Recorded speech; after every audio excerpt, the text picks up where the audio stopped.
Good evening everyone, welcome to Mathshala. हम लोग discuss कर रहे हैं मल्टी वेरिएबल कैलकुलस। आज हम लोग डिस्कस करने वाले हैं मल्टी वेरिएबल कैलकुलस को। अचानक से कॉम्प्लेक्स के एक लेक्चर के बाद हम लोग क्यों स्टार्ट कर रहे हैं, उसका एक छोटा सा मैं डेमो आपको दिखाऊंगा।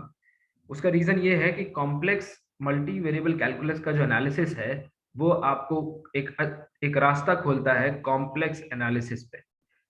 ये रास्ता, ये जो पाथ है ये सीधा जाके मिलता है कॉम्प्लेक्स एनालिसिस, यानी कि बिना मल्टी वेरिएबल कैलकुलस के नॉलेज की अगर आपको कोई कॉम्प्लेक्स एनालिसिस पढ़ा दे तो या तो उसने मान लिया है, अज्यूम कर लिया है कि आपको ये आता है, और या फिर आपको भ्रमित किया जा रहा है। ठीक है, अब देखो इसमें कौन कौन सी चीजें पढ़नी है। तो लिमिट ऑफ, मेनली हम लोग मल्टी वेरिएबल में टू वेरिएबल को डील करते हैं। उसके जैसा ही फिर एनालॉगसली आप 2, 3, 4, 5 कितने भी वेरिएबल डील कर सकते हैं। तो देखिए कौन कौन से मेन कॉन्सेप्ट्स हैं। पहला है limit, continuity, differentiability, partial derivatives, directional derivatives important है, और मैट्रिक्स ऑफ डेरिवेटिव, ये इंपॉर्टेंट है। ये दो टॉपिक्स हैं जो लेस नोन है, लोगों को उतना ज्यादा आइडिया इनके बारे में नहीं रहता है। ये पार्शियल डेरिवेटिव तो हम लोग बीएससी से करते हुए चले आ रहे हैं, ठीक है, इसमें कोई दिक्कत नहीं। तो ये 1, 2, 3, 3, 6 डिफरेंशियबिलिटी जैसे ही पढ़ लेंगे तो हम लोग इनको जान लेंगे। 2 से 3 दिन का टॉपिक है, इसमें थोड़ी थोड़ी कॉम्प्लेक्स भी हम आपको बताते रहेंगे। चलिए शुरू करते हैं। अब देखिए, कल जो हमने पढ़ा स्टीरियोग्राफिक प्रोजेक्शन है, पहले तो ये बताइए स्टीरियोग्राफिक प्रोजेक्शन में किसी को कोई डाउट है? No sir. क्लियर है स्टीरियोग्राफिक प्रोजेक्शन? चलिए, थैंक यू।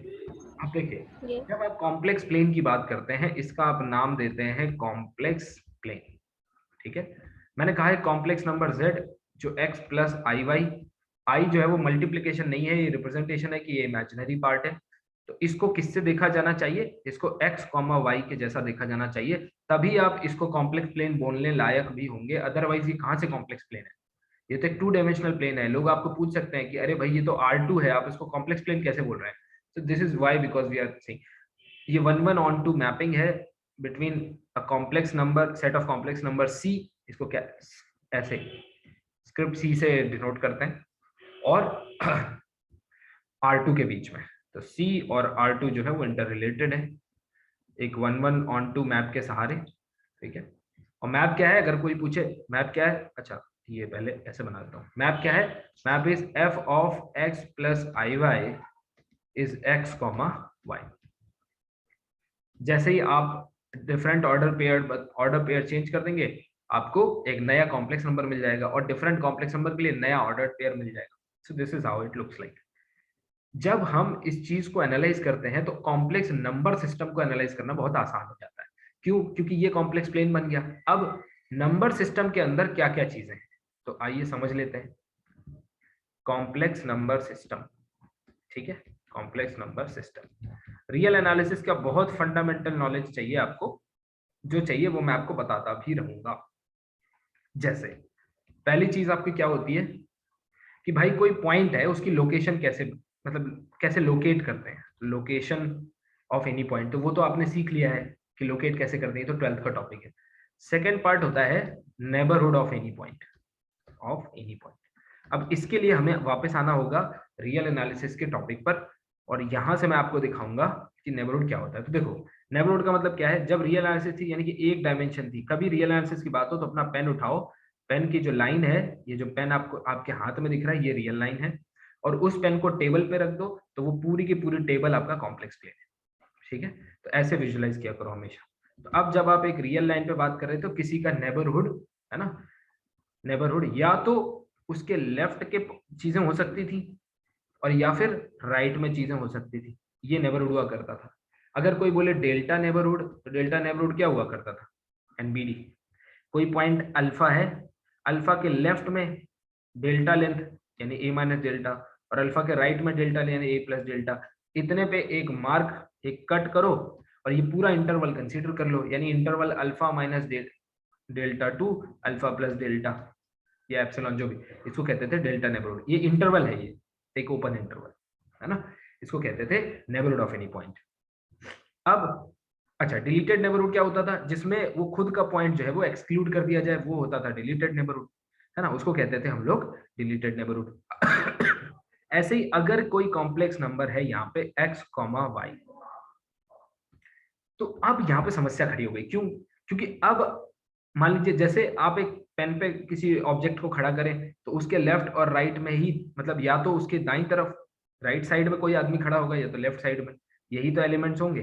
तो यहाँ से आपने इंटरवल काट दिया और ये आपका नेबरहुड बन गया। लेकिन समस्या यहाँ पे टू वेरिएबल में ये आ जाती है कि अगर मान लो यहाँ पर आपको ये पॉइंट हो गया लेफ्ट, ये राइट, ये इधर इधर, क्योंकि यहाँ तो लेफ्ट राइट है ही नहीं, यहाँ तो हर डायरेक्शन में एलिमेंट्स हैं, हर डायरेक्शन में पॉइंट्स हैं, तो फिर यहाँ पे नेबरहुड कैसे डिफाइन होगा? तो यहाँ पे नेबरहुड डिफाइन करने के दो तरीके हैं।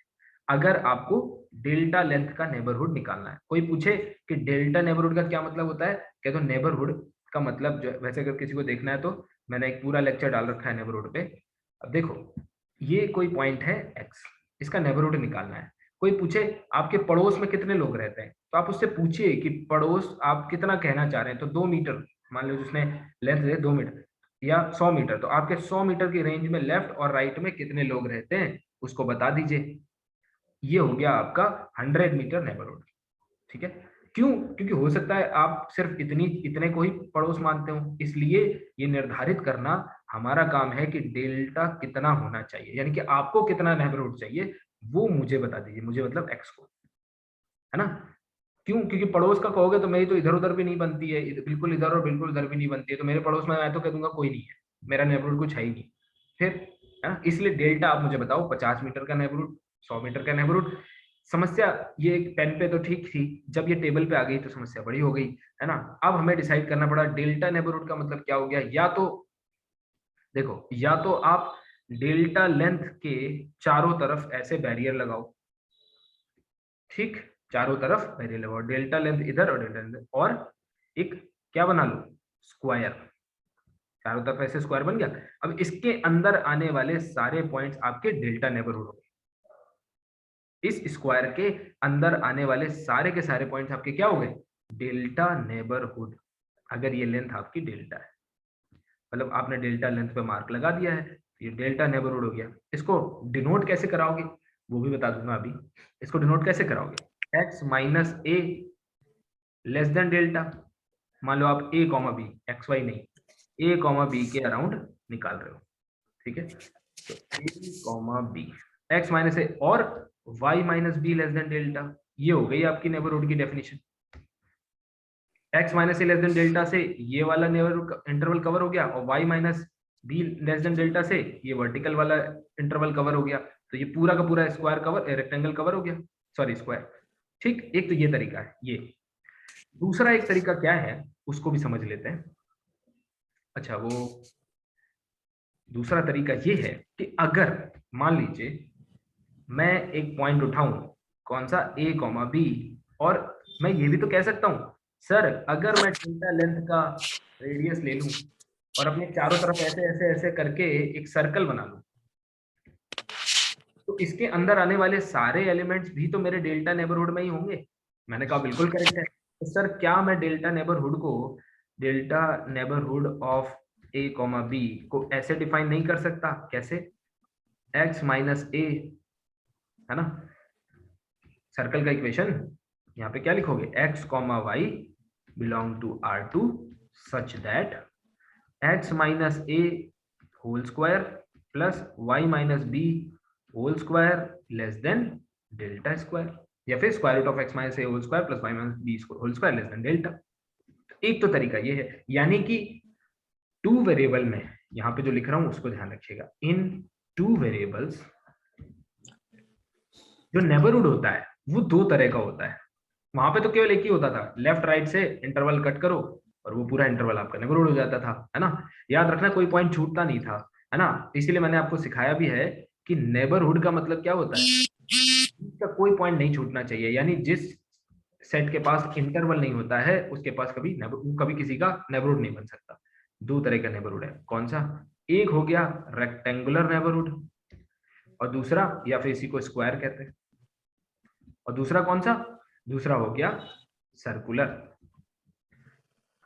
ठीक, यानी कि जब क्वेश्चन पूछा जाएगा आपसे तो दो तरह से पूछा जा सकता है।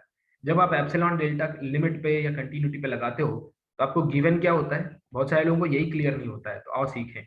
वन वेरिएबल में, इन वन वेरिएबल गिवन क्या होता है, x minus a is less than delta, यानी क्या गिवन होता है कि we are choosing input very close to a, और निकालना क्या होता है कि f ऑफ x यानी जो फंक्शनल वैल्यू है वो किसके, l के करीब है, अगर लिमिट की बात हो रही है।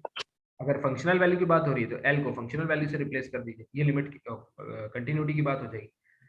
सिमिलरली अगर टू वेरिएबल में देखोगे तो गिवन क्या होगा, हमें बता सकते हो, इन टू, ये सोचो और बोलो, है ना, जितना आप बोलेंगे उतना सीखेंगे। दो तरीके की चीजें गिवन हो सकती हैं, या तो आपको ये गिवन हो सकता है a x minus a less than delta, y minus b less than delta. बहुत सारे बच्चे इतनी सी बात पे कंफ्यूज हो जाते हैं अगर यहाँ डेल्टा प्राइम लिख दिया जाए। अरे भाई मैंने सिर्फ क्या किया, ए कॉमा बी के आसपास का एरिया निकालना था, मैंने एक्स एक्सिस पे डेल्टा नेबरहुड पे कट बनाया, ठीक, और वाई एक्सिस पे डेल्टा प्राइम यानी कोई और छोटी लेंथ, मान लीजिए वो इतनी है ना, और इसको मिला दीजिए तो ये क्या बन गया, ये स्क्वायर की जगह रेक्टेंगल बन गया। बहुत सारे लोग कहते हैं सर आपने सिखाया था स्क्वायर, अरे भाई रेक्टेंगल भी बन सकता है, कोई दिक्कत नहीं, समझ रहे हो। उसमें क्या होगा, ये एक्स एक्सिस की तरफ ये डेल्टा लेंथ है, और वाई एक्सिस यानी कि ये जो लेंथ है ये 2 डेल्टा है, और ये जो लेंथ है ये कितनी है, 2 डेल्टा प्राइम।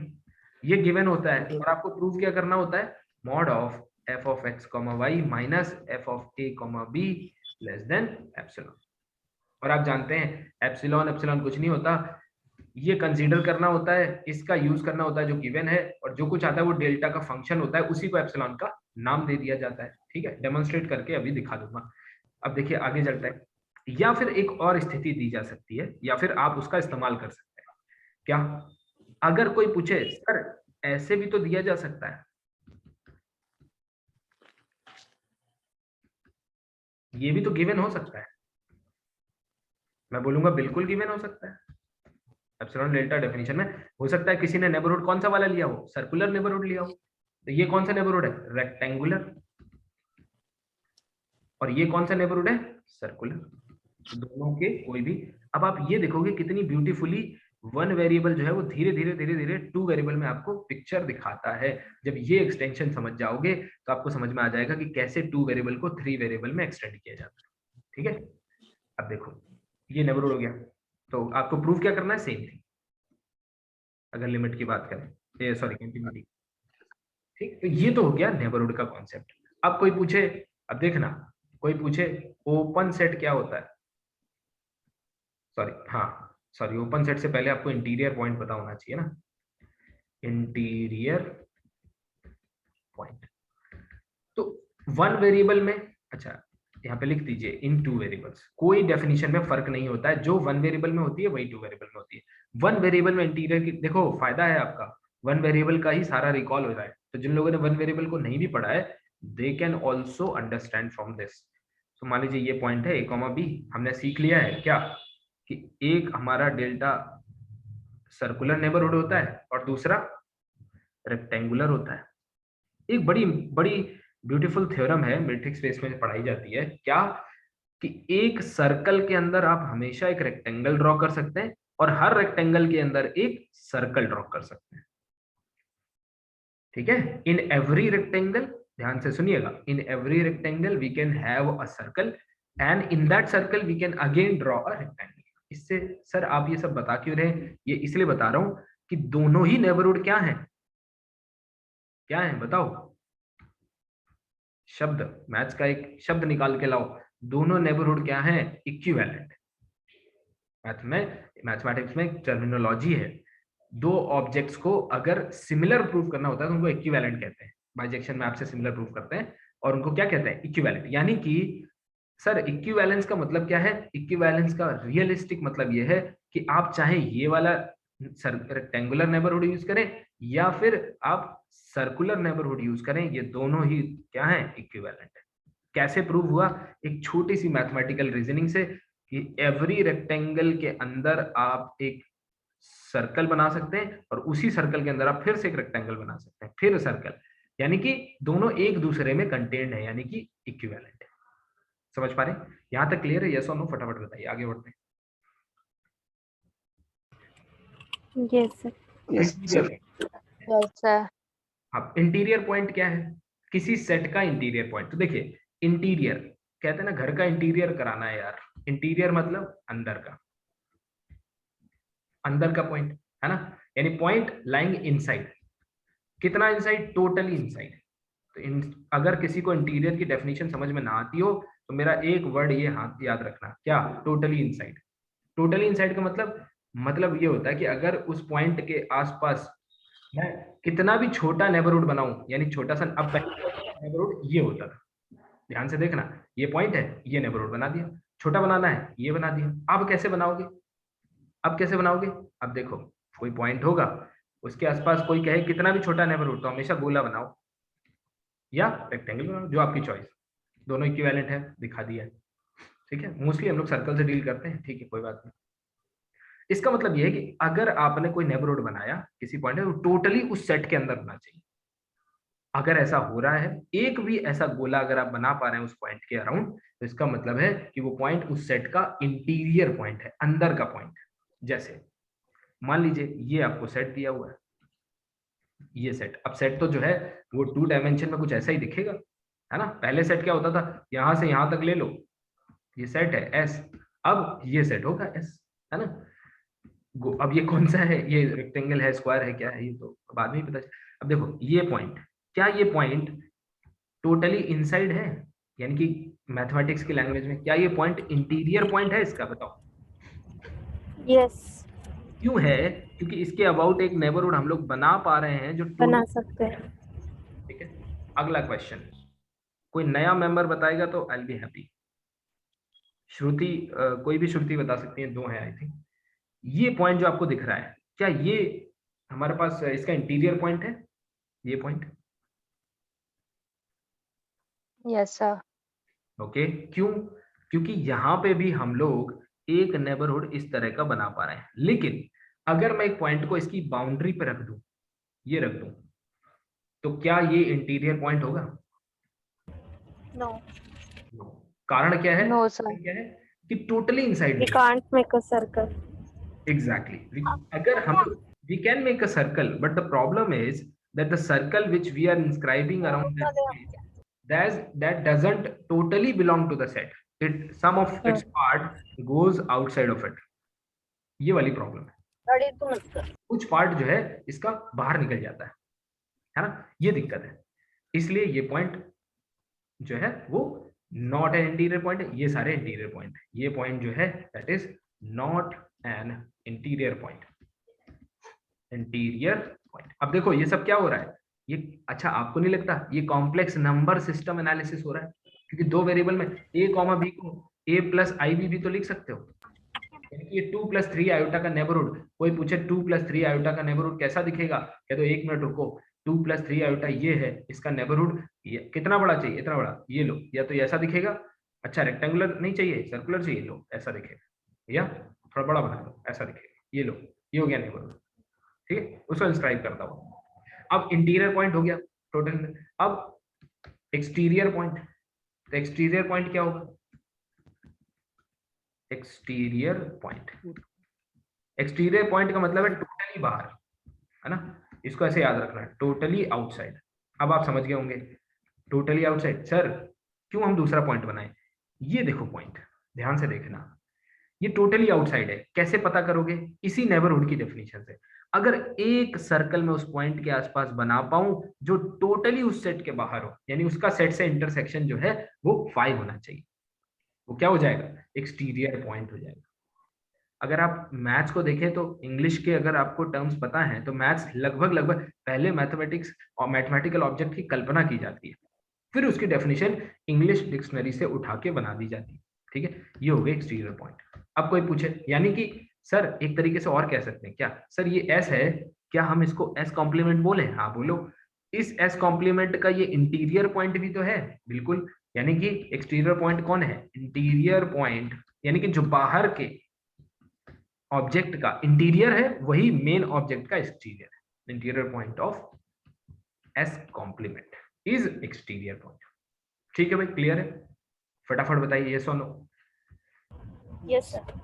अब अगला पॉइंट है बाउंड्री पॉइंट।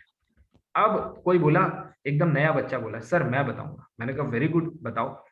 उसने बोला एक काम करो सर, अगर कोई पॉइंट ना तो इंटीरियर हो ना तो एक्सटीरियर हो, मैंने कहा मतलब ये कि अगर उस पॉइंट के आसपास आप एक नेबरहुड बनाएं, रेक्टेंगुलर या सर्कुलर, तो उसमें कुछ हिस्सा सेट का होना चाहिए और कुछ हिस्सा सेट के कॉम्प्लीमेंट को जाना चाहिए, है ना। मतलब देखने में कहाँ दिखेगा, देखने में सर कुछ ऐसा दिखेगा।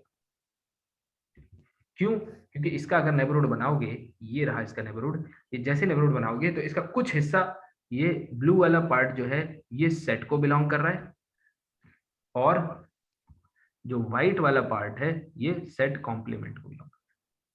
यही मैथमेटिकल डेफिनेशंस हैं कि if there exist a neighbourhood which intersects with both S and S complement, तब वो समझ लो that alpha is known as boundary point. तो ये सब बड़ी किताबी बातें हैं, आसान भाषा में अगर ऐसे समझेंगे तो कोई गलती नहीं होगी, ठीक है। तो टू वेरिएबल में भी वही वन वेरिएबल वाली डेफिनेशन जो है वो एक्सटेंड हो जाती है, बाउंड्री पॉइंट। अब मैं अगर आपसे पूछूं, बताओ ओपन सेट की डेफिनेशन क्या है, तो आप कहोगे सर अगर नंबर सिस्टम को हमने एक डायमेंशन एक्सटेंड किया है तो इससे ओपन सेट की डेफिनेशन थोड़ी बनेगी। अ सेट कंटेनिंग, कौन से सेट को ओपन सेट कहते हैं? कंटेनिंग ऑल, सॉरी कंटेनिंग नहीं, ऐसा सेट जिसका हर पॉइंट क्या हो, इंटीरियर पॉइंट।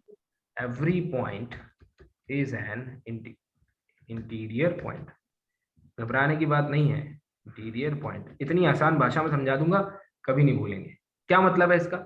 इसका मतलब है उस सेट से कोई भी पॉइंट उठाओ, ध्यान से सुनना, उस वीडियो भी इसीलिए प्रोवाइड कर देता हूं कि अभी नहीं सुन पाए तो घर पे फिर से सुनो।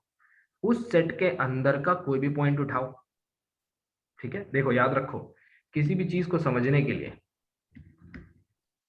मैंने एक ट्रिक बताया ना, ट्रेन योर ब्रेन। अगर ये तरीका अपनाओगे सीखने के लिए बेस्ट है। क्या? कोई भी चीज सीखनी है पहले उसको बताओ कि किया क्या जाता है। जैसे ओपन सेट होता गया, सबसे पहले क्या करो, pick any random element from the set, then check whether that point is interior point or not.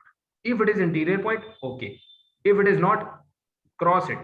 It can never be an open set. अगर ओपन सेट सर अगर वो इंटीरियर पॉइंट है तो keep it aside and pick another element. Sir हम ऐसा क्यों कर रहे हैं? क्यों? इस एवरी की वजह से, because of this every, because we need to check every point whether this is an interior point और नॉट।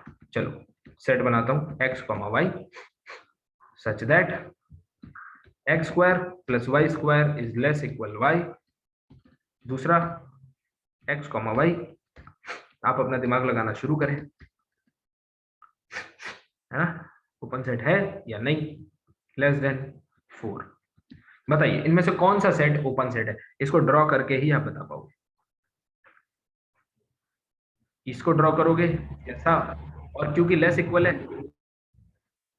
तो ये पूरा का पूरा, और इसको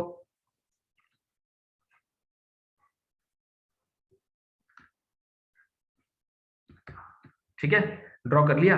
अब बताओ कौन सा सेट ओपन है? तो चेक करने के लिए इसका कोई भी पॉइंट उठाओ। Second one sir. ये पॉइंट उठाया सर, इसके अंदर तो नेबरहुड बना लो, ये तो अंदर आ जाएगा, इंटीरियर पॉइंट है। यहाँ का उठाया इंटीरियर पॉइंट है, यहाँ का उठाया। अचानक से एक गलती हो जाती है कि पॉइंट की सेट जो है वो ओपन सेट है, लेकिन अगर आप बाउंड्री का पॉइंट चूज कर लें, सर ऐसा हम क्यों चूज कर सकते हैं? Because of this equality, we can choose this because of that equality, ठीक है। तो ठीक है, अब देखिए आगे बढ़ते हैं।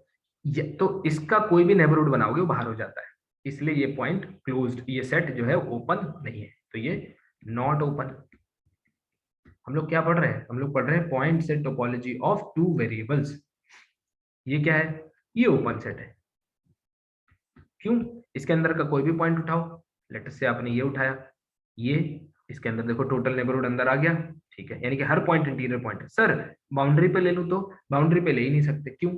सेट के अंदर बाउंड्री है ही कहां, बाउंड्री हटा दी गई है, ठीक है। अगला डेफिनेशन, अब अगला डेफिनेशन क्या होगा? Close set. तो जिनको पहले से थोड़ा बहुत आता है उनका तो रिवीजन हो रहा है, ठीक है, नहीं आता है वो पहली बार सीख रहे हैं। क्लोज इंटरवल क्या मतलब होता है? Containing all it's limit points, limit points, ठीक है, यानी कि सारे लिमिट पॉइंट कंटेन करने चाहिए। इसके लिए एल्गोरिथम क्या है? इसके लिए एल्गोरिथम है कलेक्ट ऑल लिमिट पॉइंट्स। चलो पिछली बार सिर्फ बोला था, इस बार लिख रहा हूं, दूसरा, चेक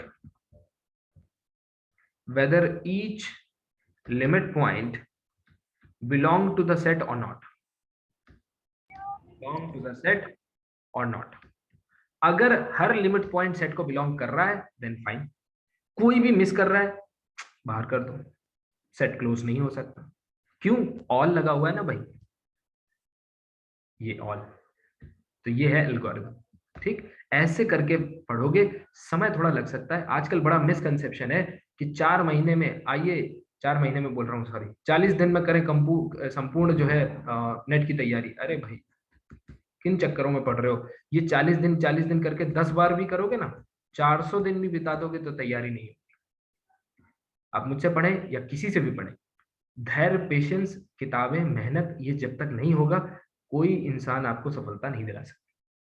समझ रहे? जल्दी, ये धीरे धीरे डेवलप होता है। तो जब तक आप डेवलपमेंट नहीं सीखेंगे तब तक वहां क्वेश्चन चेंज हो जाएगा, आपकी बत्ती गुल, है ना? लेकिन बत्ती उनकी गुल नहीं होगी जिन्होंने समय दिया है। ठीक है, तो ये मिसकंसेप्शन हटाइए, जितना टाइम लगना है उसको लगने दीजिए। इसीलिए तो मैं दोबारा कभी बच्चों से फीस नहीं लेता। क्यों? मुझे पता है कि जो बच्चा सच में सीखना चाहता है वो एक बार में नहीं सीख पाएगा, वो दोबारा जरूर आएगा, है ना? ऐसा होता है, आप भी देखेंगे इस पूरी जर्नी में, आपको खुद में समझ में आ जाएगा।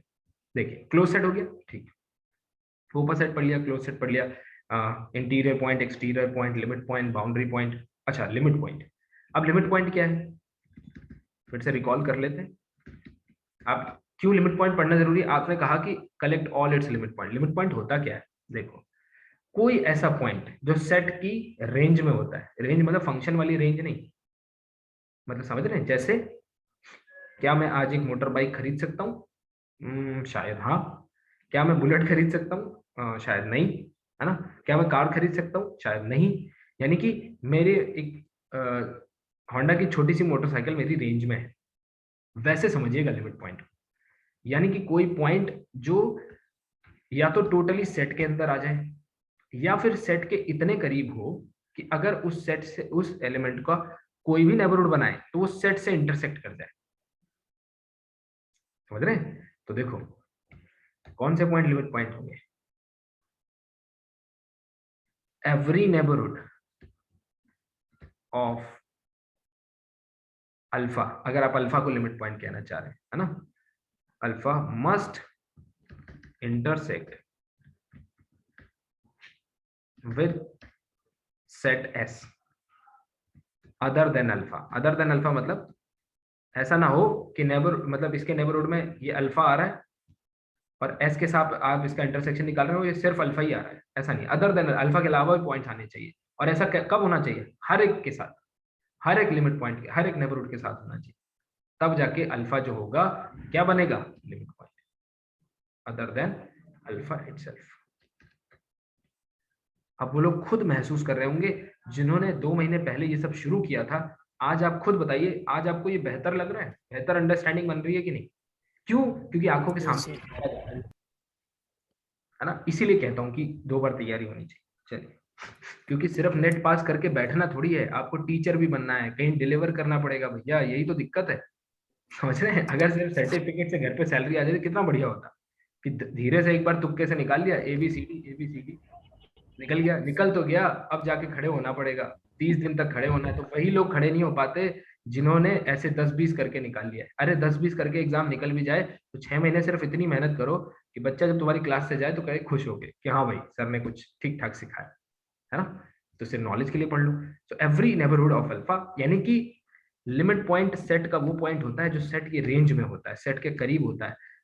कितना करीब? इतना करीब कि कोई भी नेबरहुड डालो, उसका नेबर, कोई भी नेबरहुड डालो, किसके अराउंड? अल्फा के अराउंड, सेट से उसका इंटरसेक्शन होता ही होता है। यानी अगर सपोज ये पॉइंट है और ये सेट है, ठीक है, अब ये सिग्निफिकेंट डिस्टेंस है, यहाँ पे आप एक नेबरहुड आराम से बना पाओगे जिसका सेट से कोई लेना देना नहीं होगा। इसका मतलब this is not a limit point. समझ पा रहे हो? अब लोग मैथमेटिक्स में ऐसे सिखाते हैं कि फॉर एवरी का नेबरहुड का रिवर्स होता है there exist, if there exist a neighbourhood which does not exist. एक क्लियर भाषा है, अगर एक भी नेबरहुड चूक जाए ऐसा करने में, समझ लो नॉट अ लिमिट पॉइंट, खत्म, है ना। हर नेबरहुड के साथ ऐसा होना चाहिए, तभी तो पता चलेगा ना सेट रेंज में है ना। आगे बढ़ते हैं। सर लिमिट यस इससे तो कंफर्म होता है कि जितना भी इस सेट के अंदर इंटीरियर पॉइंट होगा और बाउंड्री पॉइंट होगा उसका तो कोई भी अगर नेबरहुड लेंगे सर तो इनफाइनाइट नंबर ऑफ एथी आ जाता है, इंटरसेक्शन में एलिमेंट आ जाएगा सर। तो पॉइंट आ जाएगा। लेकिन यहाँ पे मैंने इसलिए लिमिट नेबरहुड का पॉइंट हो जाएगा कॉन्सेप्ट सर। सिखा दिया, नेबरहुड का कॉन्सेप्ट सिखा दिया क्यों? क्योंकि यहाँ पे बच्चों से गलती हो जाती है। जब उनसे पूछा जाता है कि tell me the set of limit points of z या फिर n, तो वो क्या करते हैं? वो बोलते हैं सर दिस इज z। क्यों? क्योंकि आपने तो कहा था सेट के अंदर जितने एलिमेंट होते हैं वो सब लिमिट पॉइंट होते हैं। मैंने ऐसा बिल्कुल नहीं कहा। देखो कहीं लिखा है? नहीं लिखा है। क्यों? क्योंकि z के अंदर, इसको अगर आप z माने, 1 वेरिएबल में दिखा रहा हूँ, 2 वेरिएबल में, यानी z क्रॉस z में अपने आप समझ जाएंगे। 1 2 3, ये देखिए -1 ये तो आइसोलेटेड पॉइंट हो जाएगा सर। एग्जैक्टली। अब उसको मैथमेटिक्स में आइसोलेटेड कहते हैं, नहीं तो आम भाषा में ऐसे समझिए, इसके आसपास एक नेबरहुड डालोगे, है ना, 1 को लिमिट पॉइंट प्रूव करना चाह रहे हो ना, इसके आसपास एक नेबरहुड ये डाला मैंने जिसमें 1 के अलावा कोई पॉइंट नहीं आ रहा है सेट का, तो 1 क्या नेबरहुड बनेगा? नहीं बनेगा। 2 के आसपास भी आप ऐसा नेबरहुड बना सकते हो, क्या 2 लिमिट पॉइंट बनेगा? नहीं बनेगा। ऐसे 3 नहीं बनेगा, कोई लिमिट पॉइंट नहीं बनेगा। तो इसका लिमिट पॉइंट क्या है? z थोड़ी है, क्या है? पाई, एम्प्टी, है ना। तो ये है तरीका सीखने का और पढ़ने का, है ना, ये तरीका है। इसको धीरे धीरे आप प्रैक्टिस करेंगे, चीजें समझ में आएंगी। ओडी पढ़ा दूं और कह दूं नेट की तैयारी हो गई, क्या मतलब है? जब तक ये चीजें नहीं समझोगे तो इस स्तर पे जाना मुश्किल है। आगे बढ़ते हैं। अब देखिए, अब हम लोग बात करते हैं लिमिट, जो कि एक इंपॉर्टेंट कॉन्सेप्ट है। Concept of limit, concept of limit. 1 variable में हमने इसको अच्छे से समझ लिया है। क्या? इसको समझो। 1 वेरिएबल में ये कि जब इनपुट जो है वो a के करीब होता है तो आउटपुट किसके करीब होना चाहिए? l के करीब होना चाहिए। यानी इनपुट जब यहाँ कहीं हो, ये इतने पास में हो, तो आउटपुट कहीं यहाँ होना चाहिए। ऐसा नहीं है कि इनपुट आपने ये लिया और आउटपुट कहाँ मिला। मान लीजिए ये इनपुट लिया जो a के बिल्कुल करीब है और आउटपुट यानी उसकी फंक्शनल वैल्यू कहाँ मिल गई? इतने ऊपर। समझ लो l लिमिट नहीं है भैया। अगर l को लिमिट होना होता तो इस छोटे से नेबरहुड में से कोई भी इनपुट चूज करते, आपको आउटपुट जो है वो इतनी रेंज में मिल जाता, यानी इसके एप्सिलॉन रेंज में मिल जाता। इसी को कहते हैं x minus a less than delta. अर्थात क्या मतलब है इसका? x is chosen delta close to a। कितना क्लोज? Delta close. ठीक है, तो x जो है ये इनपुट है, याद रखना, इनपुट, और इसी से मिलेगा आउटपुट fx। तो आउटपुट जो है वो किसके क्लोज होना चाहिए? l के। कितना क्लोज होना चाहिए? क्लोज होना चाहिए। क्या डेल्टा लिख सकता हूँ? बिल्कुल डेल्टा लिख सकता हूँ, लेकिन कंफ्यूजन मिटाने के लिए यहाँ पे एप्सिलॉन लिखते हैं। तो limit, it implies limit exist. ठीक है, किसी भी एप्सिलॉन के लिए ये डेल्टा प्रोड्यूस हो जाना चाहिए। 2 वेरिएबल में इस बात को कैसे कहोगे? 2 वेरिएबल में हम कहेंगे व्हेनेवर वी हैव, 2 वेरिएबल में अगर आपको देखना है, अब प्रॉब्लम क्या है? 2 वेरिएबल का फंक्शन जो है वो, अगर मैं आपसे कहूं draw f x y x square plus y square, input कितने वेरिएबल का है? 2 वेरिएबल का। यानी कि ये फंक्शन कैसा है? ये फंक्शन है R2 टू R। ये देखना, बड़ी इंपॉर्टेंट बात आपको बता रहा हूं। ये फंक्शन कैसा है? R2, क्योंकि इनपुट कहां से लिया जा रहा है? 2 वेरिएबल में, टपल में, और आउटपुट एक रियल नंबर मिल रहा है। जैसे अगर मैं 1,2 का आउटपुट देखूं तो क्या आता है? 5। समझ में आया? इसलिए ये फंक्शन, यानी कि जो हम पढ़ रहे हैं, ये क्या है? R2 to R। अगर n वेरिएबल में पढ़ोगे तो Rn टू R। ठीक है, ये हमने समझा। अब लिमिट को समझते हैं। अगर आपसे पूछा जा रहा है limit x, y approaches to a, b f x, y, ये एक नंबर है l, ये लिमिट एग्जिस्ट कर रही है, तो इसका क्या मतलब है? इसका मतलब है एक फंक्शन है, कौन? f, a, b, इस पॉइंट पे लिमिट चाहिए ना। a, b के डेल्टा नेबरहुड में जब भी इनपुट लोगे, ये है डेल्टा नेबरहुड, तब आउटपुट आपको कहां मिलेगा? इस l के एक एप्सिलॉन नेबरहुड, यानी l के क्लोज। एप्सिलॉन तो बस क्लोज बताने का तरीका है मैथमेटिशियन। इतने बॉक्स में मिलेगा। ठीक है, इसको आप रेक्टेंगुलर की जगह सर्कुलर भी कर सकते हैं। तो कैसे लिखोगे इसको, अब आप ही मुझे बताओ। L is said to be the limit of f at a comma b if for any given epsilon। मैंने आपको सिखाया है कि हम लोग एवरी क्यों नहीं लिखते हैं, क्योंकि एप्सिलॉन डेल्टा का एक गेम है ना। Any given epsilon there exist a delta such that क्या होना चाहिए, f of x, y minus l is less than epsilon whenever। मैंने हमेशा कहा है कि whenever वाली डेफिनेशन रखो, ये हमेशा आपको आसानी देगी। whenever x minus a less than delta और y minus b less than delta, यानी आपने कैसा स्क्वायर रेक्टेंगुलर नेबरहुड आपने चूज किया है। सर्कुलर होगा तो वही स्क्वायर की डेफिनेशन, सर्कुलर की डेफिनेशन लिख दीजिए। ठीक है, ये है डेफिनेशन किसकी, ये है डेफिनेशन इसकी। अब इसका क्या मतलब है, इसका मतलब है पहले हम लोग एक पॉइंट को अप्रोच करते थे तो दो ही रास्ते हुआ करते थे, लेफ्ट और राइट। लेकिन अगर आप अपनी है ना पेन के ऊपर किसी पॉइंट को अप्रोच करेंगे तो या तो आप लेफ्ट से ऐसे हाथ लगा के इधर पहुंचेंगे या तो राइट से। लेकिन जब आप टू वेरिएबल में किसी पॉइंट को अप्रोच करते हैं तो आपके पास ढेरों, ये बात आप टेबल पे रख के देख सकते हैं। टेबल पे एक उंगली रखिए और देखिए कितने कितने रास्तों से आप उस उंगली तक पहुंच सकते हैं। There are infinite number of ways. इसलिए लेफ्ट लिमिट राइट लिमिट ये नोशन जो है कॉम्प्लेक्स में नहीं होता। क्यों, कॉम्प्लेक्स है क्या, दो वेरिएबल का नंबर सिस्टम ही तो कॉम्प्लेक्स नंबर सिस्टम है।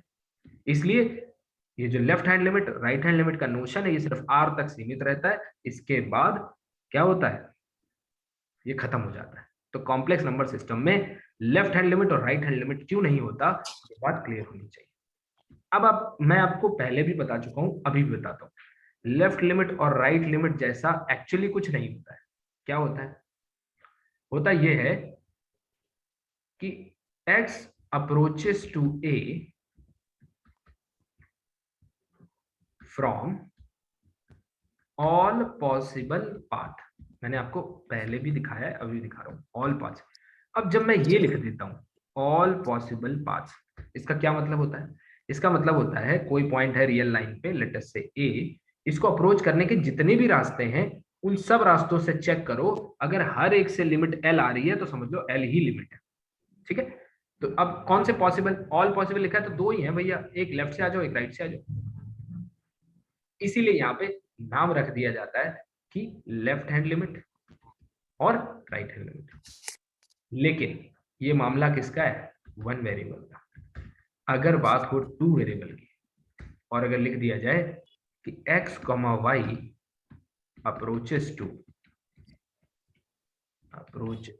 a, b from all possible path। अब देखो इसका मतलब क्या है, वही मतलब ये पॉइंट है, यहाँ पे जितने पॉसिबल रास्ते हैं ये लो, है ना। अब आप कहोगे सर आप तो केवल लाइन बना रहे हो, अरे लो भाई, ये लो कर्व के फॉर्म में बना दिया है, ये लो स्ट्रेट लाइन बना दी। अनकाउंटेबल नंबर ऑफ पाथ हो जाएगा सर इसमें। Yes, there are uncountable number of path. यहाँ पे केवल दो पाथ है और यहाँ पे uncountable number of path, uncountable number of path. तो देखिए गलती हमारी है जो हमने नाम दे दिया कि left hand limit right hand limit. Otherwise limit की डेफिनेशन में तो हमेशा यही कहा गया ना, ऑल पॉसिबल पाथ। बस वन वेरिएबल में दो ही थे तो नाम दे दिया। अब दो यहाँ पे नाम क्या दोगे बताओ, नाम दो भाई। अरे तुम लोग नाम नहीं दे रहे हो, वहां तो बड़ी आसानी से दे दिया, लेफ्ट हैंड लिमिट और राइट हैंड लिमिट, यहाँ भी दे दो, ये लिमिट वो लिमिट ऐसी लिमिट वैसी लिमिट कुछ भी दे दो। लेकिन हमारी जिंदगी खत्म हो जाएगी, इनके पाथ खत्म नहीं, नाम नहीं रख पाएंगे। इसका मतलब क्या है, इसका मतलब ये है कि जितने भी पॉसिबल पाथ होते हैं, अब ऑल पॉसिबल पाथ में स्ट्रेट लाइन आता है, स्ट्रेट लाइंस, और मेनली पैराबोलिक पाथ होते हैं। पैराबोलिक का मतलब क्या है? स्ट्रेट लाइन का मतलब क्या है कि x और y दोनों में एक ही पावर होनी चाहिए 1। पैराबोला में x में और y में इनमें से एक में 2, यानी 1,1 और 1,2 या फिर 2,1। पावर की बात बता रहा हूँ, x equal to y square या y equal to x square, सारे पैराबोलिक पाथ हैं। फिर क्यूबिक में क्या होगा? 1 3 और 3 1, y equal to x cube, x equal to y cube plus c, जो भी है, एंड बहुत सारे एक्सेट्रा। ठीक है, इसलिए जब दो वेरिएबल में लिमिट पढ़ते हैं तो इसलिए हम लोग डिफरेंट पाथ से चेक करते हैं। क्यों? क्योंकि लिमिट की डेफिनेशन में लिखा है check from all the possible path. हर एक से देखो एल आ रहा है कि नहीं आ रहा है। अगर एक भी पाथ ऐसा करने में असफल रहता है, एक भी पाथ जिससे वैल्यू कुछ और आ जाए, तो इसका क्या मतलब होता है? जैसे वन वेरिएबल में लेफ्ट या राइट में से कोई भी पाथ या लेफ्ट हैंड लिमिट एग्जिस्ट ना करे या फिर राइट हैंड, तो टोटल लिमिट एग्जिस्ट नहीं करेगी, ऐसा क्लेम कर दिया जाता है। इसी तरह से इन हजारों करोड़ों पाथ्स के बीच में अगर एक पाथ भी एल प्रोड्यूस करने में फेल हो जाए तो हम लोग कहते हैं लिमिट डज नॉट एग्जिस्ट। इतनी बात समझ में आई कि नहीं? Yes sir. Clear है? अच्छा, मुझे नए लोग भी थोड़ा सा मुझे रिस्पांस दें ताकि मुझे समझ में आए कि आपको Shruti, Sameer and yes Kiran. Sir समझा। ओके सर समझ रहा है। ओके फाइन, आगे बढ़ते हैं। अब देखिए, अगर आप, मतलब मैं आपसे पूछूं, जब 12th में लिखा करते थे limit x approaches to a f x, तो इसका क्या मतलब होता था? x a को कैसे अप्रोच करता था, है ना? तो मैंने पहले बताया है कि ये जो अप्रोच होता था ना, ये होता था वाया सीक्वेंसेस। कभी कोई पूछे सर ये लिख देते हो क्या, limit x tends to 0 f x, कौन सी गाड़ी है, कौन सी व्हीकल है जिससे x 0 पे पहुंच जाता है? तो उसको बताओ, एक सीक्वेंस है, कौन सी? 1/n, ये 0 पे पहुंचा देती है। और यहीं से जन्म होता है या यहीं से इन्वेंट होती है sequential criteria of limit, sequential criteria of continuity. क्योंकि लिमिट और कंटिन्यूटी में मैं फर्क इतना मानता हूं कि उसमें एल है और इसमें फंक्शनल वैल्यू है, बस, और कोई फर्क एक्चुअली है ही नहीं। तो इसलिए लिमिट को अच्छे से समझ लिया तो फंक्शनल तो वो कंटिन्यूटी अपने आप ही। अब सवाल ये आता है कि जब दो वेरिएबल में पाथ होगा, यानी जब लिखा जाएगा limit x, y tends to 0 0, है ना, एफ एक्स वाई। ठीक, अब यहाँ पे पहले वन वेरिएबल में लिमिट सीक्वेंशियल क्राइटेरिया क्या है? For every an converging to 0 या फिर a, your functional sequence f और an must converge to f of a। ये होती है रियल में, सॉरी f ऑफ a नहीं, लिमिट की बात हो रही ना, l, वन वेरिएबल में। अब टू वेरिएबल में क्या होगा? आपको एक सीक्वेंस से, एक गाड़ी से बैठकर x 0 पे जा रहा होगा, दूसरी गाड़ी पे बैठ के y 0 पे जा रहा होगा, तो वो कौन सी गाड़ियां होंगी? पहली ले लो 1/n, और दूसरी क्या ले लो? कुछ भी, -1/n। बहुत सारे सीक्वेंस होते हैं, दोनों ही 0 पे जाते हैं, 0 पे कन्वर्ज करते हैं। यानी x, y अप्रोचेस टू 0 0 को कैसे लिख सकते हो? 1/n, -1/n। ये वो रास्ता है जिससे आप 0 0 पे जा सकते हो। Of course a possible way, there are infinite number of ways, infinite में से एक सर दोनों को समान सीक्वेंस नहीं ले सकते हैं? क्यों नहीं ले सकते? सॉरी, बिल्कुल सेम भी ले सकते हैं भाई, मैंने जस्ट अवॉइड करने के लिए बोला कि अगर आप ये, ओके सर। आप बिल्कुल सेम भी ले सकते हैं, है ना? क्योंकि कॉन्सेप्ट भी आपको ऐसा करने से मना थोड़ी कर सकता है। कहीं लिखा है क्या कि x और y दोनों अलग अलग रास्तों से आने चाहिए? दोनों एक रास्ते से आ सकते नो हैं। सर। तो 1/n, 1/n अप्रोचेस टू 0 0। ठीक, यहां से जन्म होता है, यहां से प्रोड्यूस होती है sequential definition of limit in two variables. अब देखिए, आप भी बता सकते हैं, अगर मैं बोलूं टू वेरिएबल में सीक्वेंस कैसा दिखता होगा, आप कहोगे सर an, bn जैसा दिखता है। ये है क्या? Sequence of two variables. जैसे, आओ डेमोन्स्ट्रेट कर लेते हैं। जैसे मान लो आपको यहां का कोई पॉइंट लेट अस से -1, 2 पे पहुंचना है, तो वो कौन सी सीक्वेंस होगी जो -1, 2 पे पहुंचाएगी? an, bn। आप मुझे बताएंगे कन्वर्जिंग टू -1, 2। बताओ जरा कौन सी सीक्वेंस होगी? n बराबर -1 + 1/n, हाँ, -1 + bn बराबर 2 + 1/n। bn बराबर 2 yes + sir 1 yes by sir, पहुंचा देगा। किसी अल्फा पे जाना है तो अल्फा प्लस -1/n सीक्वेंस ले लो, अल्फा पे ले जाएगी। देखो यस सर, जहां जाना है, जैसे नागपुर में बर्डी जाना है ना, या आपको सेमिनरी हिल्स जाना है, तो आपको पता होना चाहिए ना कौन सी बस है जो हमें अब सेमिनरी हिल्स वाली बस पे बैठ के बर्डी पहुंचोगे तो पहुंच चुके फिर, है ना। इसलिए आपको सही सीक्वेंस यानी कि सही व्हीकल मालूम होना चाहिए कौन कहाँ लेके जाता है। तो अगर आपसे कोई पूछे कि टू यानी वेरिएबल सीक्वेंस कैसा दिखता है, तो ये रहा, ऐसा दिखता है। इज दिस सर सीक्वेंस चुनने का प्रोसेस यही है कि अगर दिल्ली से नागपुर जाना है सर, तो सिर्फ नागपुर जाने वाले जितना भी ट्रेन है उस किसी पर बैठ जाओ, हो पकड़ जाएगा लीजिए। सर। करेक्ट करेक्ट, इसीलिए लिखा जाता है क्या? यस सर, इसीलिए लिखा जाता है, बहुत अच्छा बात बोले हैं, इसीलिए लिखा जाता है क्या? For every n converging to a. किसी ऐसी बस पे मत बैठ कन्वर्जिंग टू जाना ए, जो ए पे ही नहीं जाती। तो ठीक है। हो जाएगा सर। हाँ, अरे लैंग्वेज में मैथमेटिक्स है भाई, लैंग्वेज पकड़ में आ गया सब मैथमेटिक्स का डेफिनेशन बन जाता है। अभी देखिए, अब टू वेरिएबल में सब ऐसा ही है। अब देखिए अगले पे आता है। ओके, इस पे आते हैं, यानी सीक्वेंसेस हमने देख लिए an, bn टाइप के होते हैं। अब अगर मैं आपसे पूछूं z एक कॉम्प्लेक्स नंबर है 1 प्लस आयोटा, कहाँ होगा ये 1 प्लस आयोटा? आप कहोगे सर यहाँ होगा। ठीक है, मुझे बताइए टेल मी अ सीक्वेंस जो 1 प्लस आयोटा पे जाती है, which converges to 1 plus iota. Complex numbers में सीक्वेंस बना रहे हो ना, tell me a sequence which converges to this complex number। Sir, 1 + 1/n and 1 - 1/n. अब ऑफलाइन में होता तो मैं कहता लिख के दिखाइए। आप क्या कहना चाह रहे हैं? 1 + 1/n कॉमा 1 - 1/n. सर 1 1 है ना दोनों में? ये आयोटा है भाई, आयोटा बोला ना, आयोटा। आयोटा -1/n या +1/n सर। Iota -1/n। अब देखिए यहाँ पे भी गलती हो रही है, ये आपको कहाँ लेके जाएगा? 1 आयोटा पे, ठीक। यस सर, लेकिन आपको जाना कहाँ है? 1 प्लस आयोटा पे। आप कहोगे सर थोड़ी देर पहले तो कहा था ये दोनों इक्विवेलेंट होते हैं, मैंने कहा था, लेकिन सीक्वेंस जब ये पूछ रहा हूँ तो सीक्वेंस कुछ और तरीके से लिखी जानी चाहिए। कैसे लिखोगे सर? सीक्वेंस को ऐसे 1 लिखो। + i क्या लिखोगे? Sir 1 + i.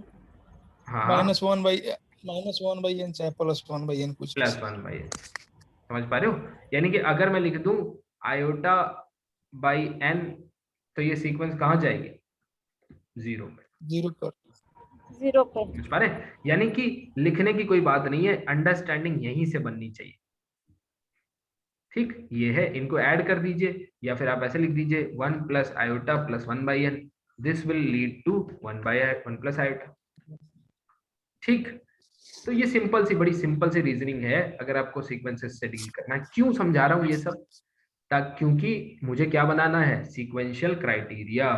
तो अब आप मुझे समझाओ कि सीक्वेंशियल क्राइटेरिया क्या होगा। तो sequential criteria of limit in 2 variables. तो आप कहोगे सर 1 वेरिएबल हो या 2 वेरिएबल हो, क्राइटेरिया नहीं बदलेगा। क्या? अगर आपको दिखाना है कि limit x, y approaches to a, b, f of x, y equals to l, अगर आपको ये दिखाना है तो for every sequence an, bn approaching to a, b, it's functional sequence यानी f of an, bn must converge to l। Simple सी बात है, बताइए बन गया? यस सर, अभी मैंने इसलिए बताया कि कॉम्प्लेक्स में जो सीक्वेंस होते हैं वो इस तरह से दिखते हैं, क्योंकि जो 2 वेरिएबल में होता है वही कॉम्प्लेक्स में होता है, कुछ अलग नहीं है। ठीक है, चलिए ये सब बड़ी आसानी से डेवलप होने वाली चीजें, इनमें कोई ज्यादा दिक्कत नहीं, थोड़ा वर्कआउट करेंगे तो हो जाएगा। अब देखिए आगे बढ़ते हैं। लिमिट अगर पता चल गई है, सर यस बोलिए। बोल रहे हैं कि सर रियल में जो सेवरल वेरिएबल का कंसेप्ट होगा सर इसी प्रकार चलेगा सर। ये क्या पढ़ रहे हैं? ये तो कॉम्प्लेक्स नंबर पढ़ रहे हैं सर। अरे अरे मल्टी अरे अरे, वेरिएबल ही पढ़ रहे हैं। अच्छा सर ठीक है सर। एक कॉम्प्लेक्स एक नंबर ही तीर तो दो R2 निशाना है सर। भाई। गंगाधरी शक्तिमान है, गलत मत समझिए। ठीक है सर। प्रूव और डिस्प्रूव है ना, हाउ टू प्रूव और disprove limit, how to prove और डिस्प्रूव अ लिमिट। जिस दिन आप लोग टीचर बनेंगे और आप R2 पढ़ा रहे होंगे, फिर कोई कहेगा सर कॉम्प्लेक्स नंबर सिस्टम को अलग से पढ़ाइए, तो आप उसको क्या कहेंगे? यही कहेंगे कि गंगाधर शक्तिमान है ना, ये जो पढ़ा है ना यही है सब, कुछ अलग नहीं है ना। अब देखो, हम लोग में क्या हुआ सर कि रियल में ही फर्स्ट सेमेस्टर में हम लोग सेवरल वेरिएबल पढ़े सर, और लास्ट सेमेस्टर में कॉम्प्लेक्स नंबर पढ़े, थर्ड सेमेस्टर में सर। ओके ओके ओके, मुझे ऐसा लगता है, अब देखिए वो लोग ज्यादा जानते होंगे, ज्यादा गुणी लोग होते हैं, लेकिन सेवरल वेरिएबल के वो तो तुरंत सर बाद, देखिए सेवरल वेरिएबल तो ऑफ कोर्स एनालिसिस का ही पार्ट है, ये जो हम पढ़ रहे हैं ये एनालिसिस का यस पार्ट है, लेकिन ये कॉम्प्लेक्स में लगता है ना। जब मैं सीक्वेंस ऐसे यस कहूंगा तो एन के बारे में पता होना चाहिए ना, यस सर। तो इसलिए सेवरल वेरिएबल के तुरंत बाद कॉम्प्लेक्स पढ़ानी चाहिए, लेकिन ठीक है उन लोगों का कुछ होगा, क्योंकि उससे तुरंत वो कनेक्टिविटी सिलेबस मिलती है कि सिलेबस है सर। डिफरेंशिएबिलिटी एनालिटिसिटी में बदल जाती है, डिसकंटिन्यूटी किस में बदल जाती है? सिंगुलैरिटी में बदल जाती है, थोड़ा कनेक्टिविटी दिखती है दोनों में, है ना। खैर चलिए, इसका वो सबसे सिलेबस का यूनिवर्सिटी का सिलेबस है सर, तो जो सेट हो गया जो हो गया। Exactly exactly. चलिए अगला टॉपिक है हाउ टू प्रूव और disprove that given L is limit. तो देखिए, या तो आप रेगुलर तरीके से प्रूव करें, तो पहला चीज है प्रूव वाया डेफिनेशन, ठीक। तो डेफिनेशन एकमात्र ऐसा तरीका होता है, याद रखिएगा, चाहे वन वेरिएबल में हो या टू वेरिएबल में हो, जिससे लिमिट जो है वो क्लेम की जाती है, केवल एकमात्र तरीका होता है। दूसरा, यानी वही एप्सिलॉन डेल्टा डेफिनेशन, ठीक है, एप्सिलॉन डेल्टा डेफिनेशन कैसे काम करती है धीरे धीरे सिखाऊंगा अगले 2 दिन में, पूरा एकदम आप कॉम्प्लेक्स नंबर सिस्टम यानी कि R2 को समझ जाएंगे। Epsilon delta definition. Second part क्या है? डिसप्रूव करना हो, प्रूव करना हो तब तो डेफिनेशन ही एक सहारा है, डिसप्रूव करना हो तो क्या करो? डिसप्रूव करने के लिए दो रास्ते हैं, एरिया डिसप्रूव करने के लिए दो रास्ते हैं। पहला रास्ता क्या कहता है? पहला रास्ता कहता है कि अगर एक भी पाथ ऐसा मिल जाए जो which does not lead to L, तो डिसप्रूव हो जाता है। मतलब सारे पाथ आपको कहां लेके जा रहे हैं? L पे। एक ऐसा पाथ है, चाहे y इक्वल टू mx है, y equal to mx cube है, जो भी है, एक ऐसा पाथ है जो आपको कहीं और लेके जा रहा है, किसी दूसरी तरफ लेके जा रहा है, तो वो लिमिट डज नॉट एग्जिस्ट आ जाती है, ठीक है, लिमिट डज नॉट एग्जिस्ट, वही जो वन वेरिएबल में सेम चीज है। और दूसरा तरीका क्या है? अगर एक ऐसा पाथ एग्जिस्ट कर जाए, पाथ एग्जिस्ट कर जाए, ठीक है, यानी ए एन बी एन एक ऐसा सीक्वेंस एग्जिस्ट कर जाए जिसके लिए f of a n comma f of b n, limit f of a n comma f of b n ये कन्वर्ज ही ना करे, समझ रहे हो? मतलब जिनका फंक्शनल आउटपुट जो है वो डज नॉट कन्वर्ज, मतलब कन्वर्ज करे डिफरेंट लिमिट पे आ जाए, एक तरीका ये है, और एक तरीका है कि कन्वर्ज ही ना करे, है ना। अगर कन्वर्ज ही ना करे तो बात ही खत्म हो जाएगी, डज नॉट कन्वर्ज, कन्वर्ज करे तो दूसरे पे, तो डज नॉट ये वाला, और डज नॉट ये वाला, डज नॉट कन्वर्ज, इससे भी लिमिट डज नॉट एग्जिस्ट हो जाती है। प्रूव करके अभी दिखाऊंगा आपको। चलिए शुरू करते हैं। जैसे एग्जाम्पल, मान लीजिए आपको प्रूव करना है limit x comma y tends to 0 0 sine 1/x plus sine 1/y, या फिर ऐसे समझिए, चलिए ठीक है पहला ये देख लेते हैं। अब इसको आपको प्रूव करना है कि ये लिमिट एग्जिस्ट करेगी कि नहीं करेगी, चलिए बताइए। सोचिए इस पे 60 सेकंड सोचिए। देखिए इसमें दो, इसको समझने की कोशिश करो। क्या x जो है वो 0 पे जा रहा है और y भी 0 पे अप्रोच कर रहा है, यानी कि साइमल्टेनियसली कोई ऐसा पाथ है, कोई भी पाथ हो जिससे हम लोग किसको अप्रोच कर रहे हैं, ओरिजिन को। कैसा भी हो सकता है वो, वन वेरिएबल में, सॉरी लीनियर हो सकता है, क्वाड्रेटिक हो सकता है, क्यूबिक, कैसा भी पाथ हो सकता है। एक चीज तो क्लियर है कि x अगर 0 पे जाएगा तो साइन 1/x की लिमिट एग्जिस्ट नहीं करेगी। सिमिलरली साइन 1/n की y की लिमिट एग्जिस्ट नहीं करेगी। लेकिन यही तो मुद्दा था कि इसको मैथमेटिकली प्रूव कैसे करोगे। तो सहारा लिया किसका, सीक्वेंशियल क्राइटेरिया। एक सीक्वेंस बनाया, कौन सा सीक्वेंस बना रहे हैं बताइए। x tends to 1 1 by n pi n by n 1 by n pi। 1 by n से क्या मिलेगा भाई, हाँ 1 by n से भी मिल सकता है, अच्छी बात है। इसका सर x के फंक्शन जगह पे अगर अपन 1 by n रखेंगे तो sin n हो जाएगा और वो इन्फिनिटी पे चला जाएगा। साइन n इंफिनिटी पे जाता है, अरे बाप रे। n pi 0 हो जाएगा सर, एग्जिस्ट नहीं कर नहीं जाएगा नहीं, सर। एक 0 हो मिनट, जाएगा, एक मिनट रुकिए। 0 हो साइन n जाएगा। इंफिनिटी पे जाता है, ये बात कर लेने दीजिए थोड़ा। साइन n इंफिनिटी, साइन एक बाउंडेड सर फंक्शन, नहीं जाता, नहीं जाता, नहीं जाता। -1 + 1 के बीच हर मिल गलती जाएगा को यहाँ नोट किया जाएगा। अब देखिए, अब सर यहाँ उसी पे से सीखने मिलता है। एग्जैक्टली आप गलतियां करें, है ना, आई एम वेरी हैप्पी, सब लोग करें, आओ मिलके गलती करें।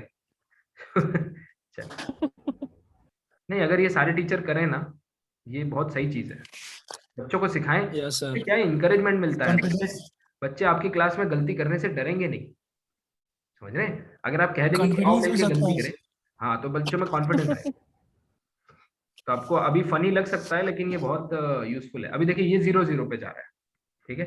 लेकिन अगर आप 2n + 1 into pi by 2 comma 1 by 2n + 1 pi by 2, ये दो सीक्वेंसेस ले लें जो 0 पे 0 पे जाते हैं, इनका फंक्शनल सीक्वेंस कहाँ जाएगा बताइए।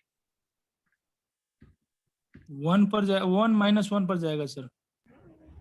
ये बनेगा sine 2n + 1 2n + 1 pi by 2 pi by 2, और ये आ जाएगा plus again 2n sine + 2n + 1 pi by 2। तो ये कहाँ जाता है, 1 पे, 1,1। 1 और -1 दोनों लिमिट दो को आएगा सर, 1 भी यस आएगा सर, 1 भी काम जाएगा करना और -1 भी जाएगा। इसको 4 पे कर देते हैं, ठीक है। 4 पे तो 1 पे जाएगा। सर। 4n + 3 कर दीजिए सर। अच्छा 4n + 3 कर दें, चलो 4n + 3 कर दें। Yes sir. ये नए बच्चों को अभी समझा देता हूँ मैं कि ये ऐसा क्यों किया जा रहा है, ठीक है। देखो ये 1 1 पे जाएगा और इंटरमीडिएट आपको में सर, इसको क्या इंटरमीडिएट मिला, में पढ़ाया जाता है त्रिकोणमिति में सर।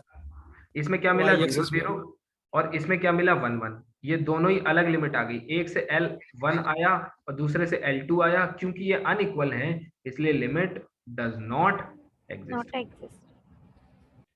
दूसरी लैंग्वेज में एक पाथ आपने चूज किया, कौन सा, ये वाला पाथ। ये वाला पाथ आपको कहाँ लेके गया, 0 0 पे। इस पाथ से आप यहाँ पहुंचे, और ये वाला जो पाथ है, इस पाथ से आप कहाँ पहुंचे, 1 1 पे पहुंचे। तो दोनों पाथ आपको, -1 होगा सर। अच्छा -1, ठीक है। तो -1 -1 पे -1 पहुंचे, इसका मतलब क्या है कि लिमिट एग्जिस्ट नहीं करेगी। लिमिट अगर एग्जिस्ट कर रही होती तो आप कोई भी पाथ चूज करें, आप सेम वैल्यू पे पहुंचते,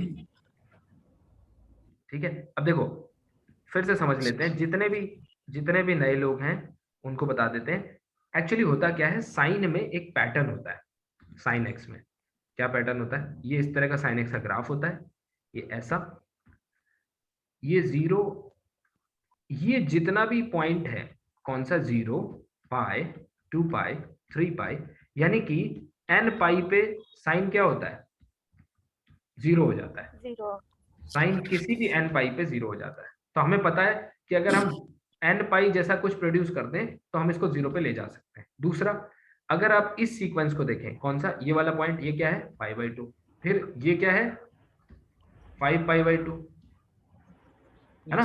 तो ये यानी कि साइन, अगर मैं इसको 4n + 1 π/2 करूं n = 0 से, तो ये 1 पे जाता है, ये फिक्स 1 पे वैल्यू। यानी कि अगर मैं इसको प्रोड्यूस कर लूंगा तो मुझे पता है साइन 1 पे चला जाएगा। और सिमिलरली जो उन्होंने बताया कि साइन 4n + 3 अगर करते हो ठीक सर जी जी। तो ये -1 पे चला जाता है, यानी कि -1 वो पे। ये वाला सीक्वेंस पिक कर रहे हैं। कौन सा? ये वाला, ये वाला। अब ये कौन सा है? ये देखो कितना आया, 3π/2। ये कितना आएगा, 7π/2। तो आप भी देख रहे हैं, 7π/2। 0 रखोगे 3π/2, 1 रखोगे 7π/2, तो -1 आ गया। ये सिर्फ ऑब्जर्वेशन है। हाँ, अब इसके बाद आपको भी समझ में आ गया। अब कोई पूछेगा तो आप भी प्रोड्यूस कर सकते हैं, है ना। तो अब आप देख पाएंगे कि मैंने जानबूझ के, वापस आइए, एक सीक्वेंस ऐसे लिया। अब कोई पूछे सर nπ, nπ क्यों नहीं लिया? तो भाई पहले हमको कहाँ जाना है, नागपुर जाना है, यानी पहले हमको ये 0 0 पे जाना है, तो 1/nπ लेना पड़ेगा। nπ तो इन्फिनिटी पे जाता है। सिमिलरली यहाँ पर, ठीक है। तो क्लियरली यहाँ से दिख रहा था लिमिट एग्जिस्ट नहीं करेगी नाउ, नहीं करेगा। ठीक है। अगले पे आते हैं, and this is the last question of the day, and this is very important. Limit z approaches to 0 e to the power -1/z। Very important question. इसमें आपको, मैं वेरी इंपॉर्टेंट इसलिए लिख रहा हूं क्योंकि कुछ सीखने को मिलेगा। z को आप x + iy लिख सकते हैं, ठीक है। और देखिए क्या क्या सीख सकते हो इससे।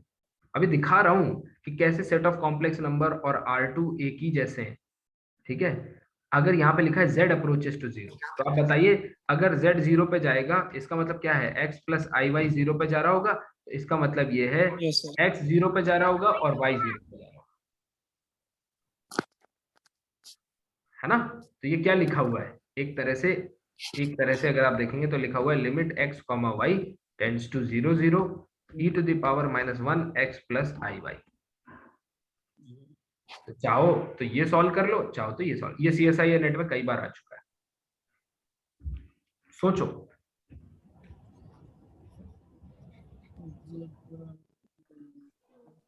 सर z बराबर 1/n लेने पर। एक मिनट सोच लेने दो बाकी लोगों को, फिर हम लोग डिस्कस करते हैं।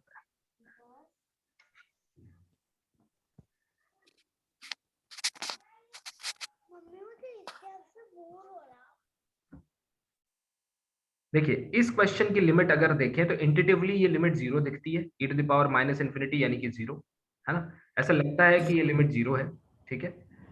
लेकिन अगर आप दो सीक्वेंस, एक 1/n ले लें तो e to the power -n जो कि 0 पे लेके जाएगा, और -1/n लेंगे तो e to the power n जो कि इन्फिनिटी पे लेके जाएगा, लिमिट डज नॉट एग्जिस्ट आ जाती है सरप्राइजिंगली। फिर मैं इस क्वेश्चन में एक छोटा सा चेंज करता हूँ, मैं इसको स्क्वायर कर देता हूँ। तो अब बहुत लोगों के दिमाग में आता है कि -1/n वाला भी गेम अब नहीं हो सकता, क्यों, स्क्वायर होगा तो ये भी +1/n हो जाएगा, ठीक है। तो इसकी लिमिट तो सर जरूर एग्जिस्ट करनी चाहिए। तो मैं कहता हूँ एक काम करो, एक सर सीक्वेंस ले लो 1/n। 1/n से क्या होगा, 1/√। 1/n सर से क्या होगा, -n लेंगे तो एग्जैक्टली मैं समझ रहा हूँ आप क्या करना चाह रहे हैं। तो इससे क्या होगा, इससे आपका बनेगा फंक्शनल सीक्वेंस f(1/n) क्या बनेगा, e to the power -n² 0। which will go to 0। दूसरा ये लेना चाह रही हैं, देखो दूसरा आप क्या लेना चाह रहे हो, 1/√n। क्यों, ये चाह रही हैं, -n। हाँ ये चाह रही हैं क्या, कि यहाँ पे ये स्क्वायर जो है वो इस नेगेटिव को कैंसिल ना कर पाए। Okay sir. यानी कि आप क्या लेना चाह रही हैं, स्क्वायर रूट के अंदर नेगेटिव लेना चाह रही हैं। 1/√-n। ये ले पाएंगे आप, स्क्वायर रूट के अंदर नेगेटिव लेना चाह रही हैं, ले सकती हैं। सर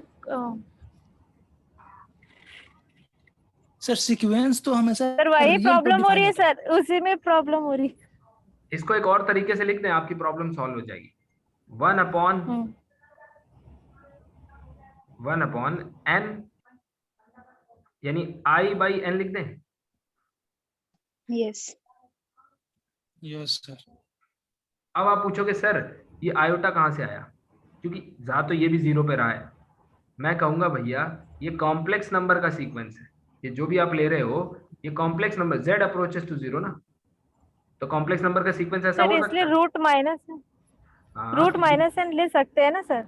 बिल्कुल ले सकते हैं। इसको आप क्या लिख सकते हो, हाँ, z आयोटा है। Times square root of n, yes sir. ठीक है, ये भी ले सकते हैं। अब ये कहाँ लेके जाएगा, और ये कहाँ ले सकते थे, ये सिर्फ और सिर्फ आप कॉम्प्लेक्स सिस्टम में ले सकते थे, यानी कॉम्प्लेक्स complex numbers। सिस्टम्स।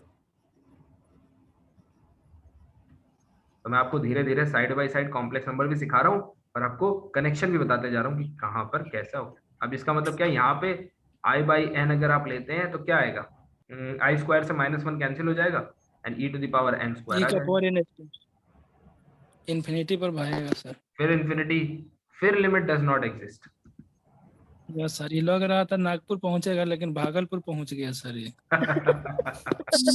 देखिए, अब इन जनरल एक चीज लिख देता हूं, वो याद क्या रखना है, तो प्रूव कर लिया हमने। In general limit z approaches to 0 e to the power -1 z to the power n never exist,